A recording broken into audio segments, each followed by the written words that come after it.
שלום וברכה מוריי ורבותיי, והיום יום ההילולה, יום פטירתו של הגאון הקדוש רבנו חיים מצאנז, זכר צדיק וקדוש לברכה. וקחו סיפור. פעם אחת צועק שם משהו של הרבי, אוי אוי ואבוי, ניגשים אליו בני המשפחה ושואלים מה קרה. הוא אומר, אני רואה שיש פה אנשים שפורקים את אבא שלהם על גבי מיטה מתוך העגלה ובאים לקבל את ברכתו של הצדיק, אבל הצדיק לא יהיה כאן בימים הקרובים כי הוא יצא למסע ממושך. בנו של הצדיק, רבי יחזקאל, שמע זאת ואמר לו אותו גבאי, הלא האנשים האלו מעולם לא היו פה. האם אתה זוכר אותם? האם אתה זוכר שפעם באו לאבא? השמע שאמר לו, אתה צודק, מעולם הם לא היו פה. אומר רבי יחזקאל, אני אלבש את בגדי אבי מורי, אשב בצד השני של השולחן ותאמר להם שאני הרב.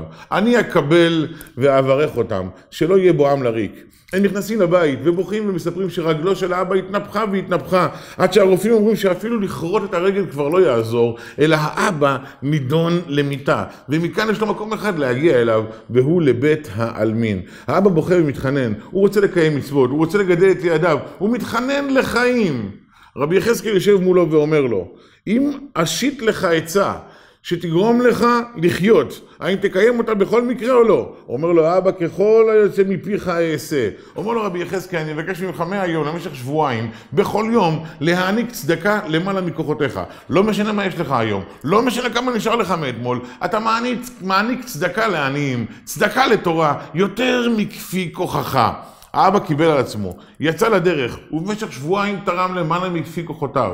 לאחר שבועיים הוא מגיע לרופאים תוך כדי ריקוד, והרופאים מודיעים לו ששרה מעליו הסכנה, והם לא מצליחים להבין זאת, והם מגדירים אותו כנס רפואי.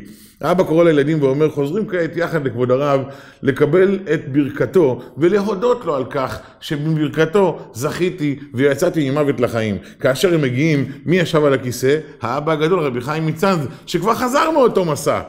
הם ניגשים ואומרים, למה לא מראים לנו את כבוד הרב? למה מראים לנו אדם זר?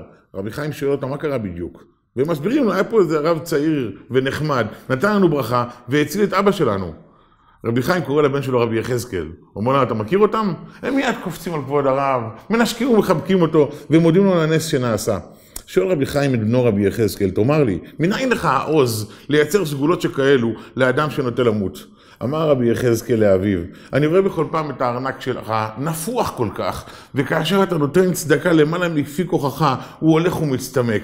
למדתי מכך שכל דבר נפוח הולך ומצטמק בזכות הצדקה.